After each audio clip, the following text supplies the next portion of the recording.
اللہ الرحمن الرحیم نحمدہ ونصلی ونسلم علی رسولہ الکریم اما بعد۔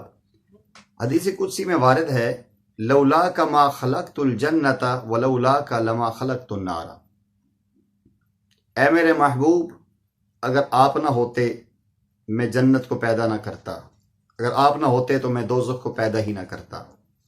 یعنی اگر محسن انسانیت تائیدار کائنات رحمت للعالمین صلی اللہ علیہ وسلم نے دنیا میں جلوہ فروز نہ ہونا ہوتا تو جن و بشر، شمس و قمر، شجر و حجر، بحر و بر، پھولوں کی مہک، چڑیوں کی چہک، سبزے کی لہک، سما و سمک، رفت و پستی، خوشحالی و بدحالی، زمین کی نرمی، سورج کی گرمی، دریاؤں کی روانی، کوکب آسمانی، خزاں و بہار، بیابان و مرغزار، نباتات و جمادات، جوہر و معدنیات، جنگل کے درندے، ہوا کے پرندے، غرض کائنات کی کسی چیز کا نام و نشان نہ ہوتا گر ارض و سما کی محفل میں لولاک علماء کا شور نہ ہو، غرض ارض و سما کی محفل میں لولاک علماء کا شور نہ ہو، یہ رنگ نہ ہو گلزاروں میں، یہ نور نہ ہو سیاروں میں، فخر موجودات سید الاولین والآخرین محبوب رب العالمین صلی اللہ علیہ وسلم کی وہ ذات، وہ جو صفات کے ساتھ اللہ نے ان کو مزین کیا ہے، جن کی خاطر کائنات کی ہستی کو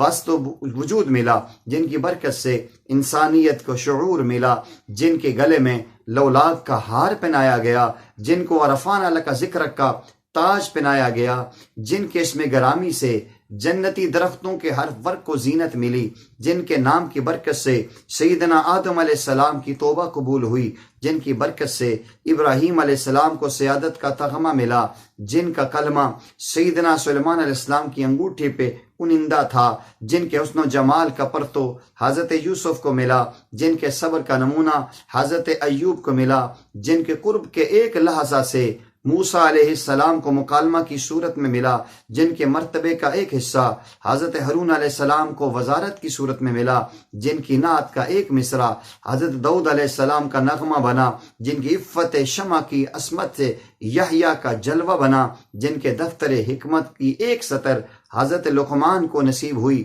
جن کی رفت و بلندی کی ایک جھلک حضرت عیسیٰ علیہ السلام کو نصیب ہوئی، جن کا وجود مسعود دعائے خلیل اور نوید عیسیٰ بنا، جن کی آمد کی برکت سے لشکر ابرہہ قاسم معقول بنا، جن کی ولادت باسعادت سے فارس کے آتش گجا بجھے، جن کی زبان فیض ترجمان کے گہوارے میں اللہ اکبر کے الفاظ صادر ہوئے، جن کو بعثت سے پہلے صادق و امین کا لقب ملا، جن کی انگشت مبارک کے اشارے سے چاند دو لخت ہوا، جن کی رسالت کی گواہی جمادات نے دی، جن کے حصے میں معراج کی عظمت آئی، جن کے در اقدس کے خاک نشین صدیق اکبر بنے، جن کے خرمن ایمان کے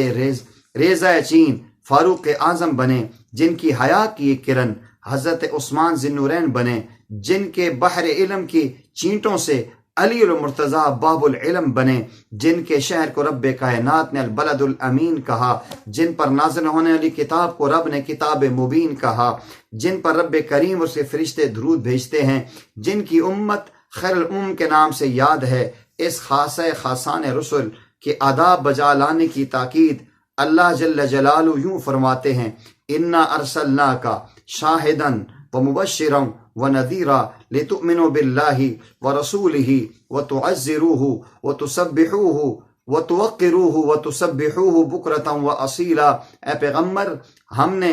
آپ کو گواہی دینے والا، خوشخبری سنانے والا، خبردار کرنے والا بنا کر بھیجا ہے تاکہ اے لوگو تم اللہ اور اس کے رسول پر ایمان لاؤ اور اس کی مدد کرو اور اس کی تعظیم کرو اور صبح شام اللہ کی تسبیح کرتے رہو۔ اس لیے ہمیں چاہیے ہم بارگاہ فخر رسول جناب رسول انور صلی اللہ علیہ وسلم کا ادب بھی سیکھیں اور با ادب رہ کے امام الانبیاء صلی اللہ علیہ وسلم کی تعلیمات کو سر تسلیم خم کر کے